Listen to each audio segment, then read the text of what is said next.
Brothers and sisters, I hope you're having a blessed Sabbath day, a day of rest in the Lord. May the Lord bless all of you. I was really struck in the gospel today, which stirred up my memory about the way the Lord has healed people. And we think of healing on so many levels: mind, body, soul, spirit. And today we see these lepers coming to the Lord. What was it like for them to see their skin being healed right before their eyes? You know, there's this great man with the power of God, the Creator, to recreate them back to that fresh skin that He created them with when they were babies.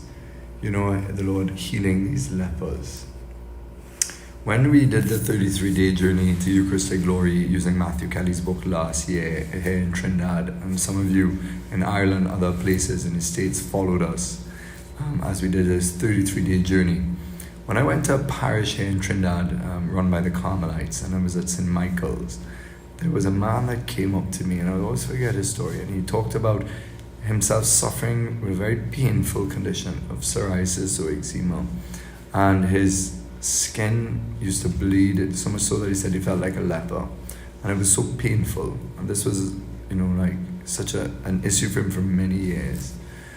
One day, because of the pain of it, and because of something like that is quite alienating, just like leprosy. Someone with leprosy is not only pieces of themselves falling out of existence, you feel like yourself are being eaten out of existence, and it alienates you from others, from dignity, from your roles in society, so many things. Especially days of Christ, leprosy was something that was seen as a scourge, and people would avoid you at all costs. It was very alienating. And so he said that one day he went before the tabernacle, before Jesus, as we know the Lord is in the tabernacle, in the Holy Eucharist, and he knelt down, and he just cried out to the Lord, and he said, if someone began to embrace him, he could feel this embrace, and he looked around, there was nobody there, so he knew it was the Lord.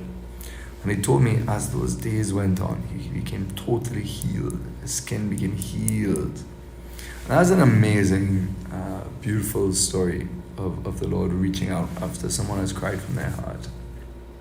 Just yesterday at the Festival of Hope, for some of you who are not from Trinidad, we have this big Jubilee event, another big flagship event for the year, which is like our Eucharistic Congress we had a couple months ago.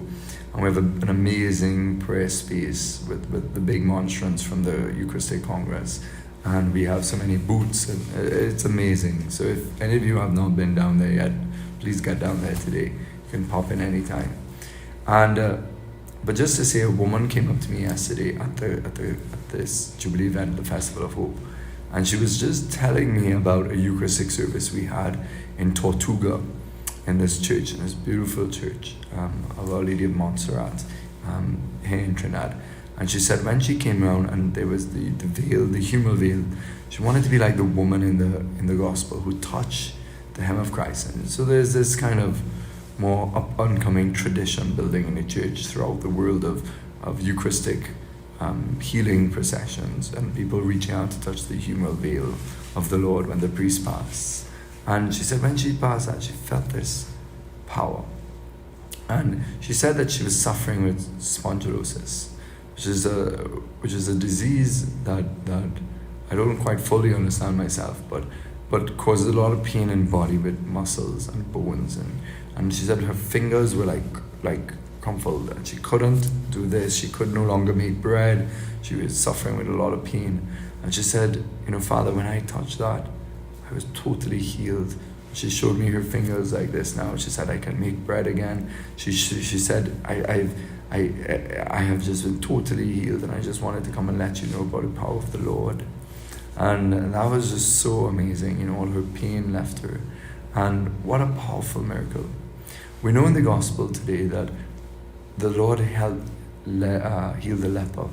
But we know that the greatest leprosy is sin, right? Like sin eats us out of existence. The true person that God created. Every time we sin, it's an absence of ourselves. We prevent our true self from flourishing. And so there's a kind of a rot on our soul, right? Isn't there? And so sin really destroys us. And if we had the eyes of faith to see ourselves, we would be totally amazed with what the sacrament of confession does to us in the confessional. How it restores our soul just like Jesus restores the lepers. You see, the miracles of Jesus today continue in the sacraments. Now it takes faith to see the sacraments, but it is faith that sees the power of God, knows the power of God. Like every Mass we attend is a public miracle of Jesus, that he works through the priest. Bread and wine become him, living him, transformed into him. Himself, the person of Christ, is totally and utterly present. It is the Holy Eucharist. He is the Holy Eucharist. But in the sacrament of confession, nothing short than our resurrection happens. If somebody's in mortal sin, you could see that as a leprosy, and sin alienates us. It can even alienate us literally by what types of sin we do from others. But in the sacrament, the Lord puts his healing hand on our soul, restores us, just like he restores the leper. But here's the thing, do we have the gratitude to come back and thank God at high voice and fall at our knees in adoration of him and thank him for the gifts of the sacraments and for the many ways he continues to heal us spiritually in the church? May the Lord bless you in Father, Son, Holy Spirit. Amen.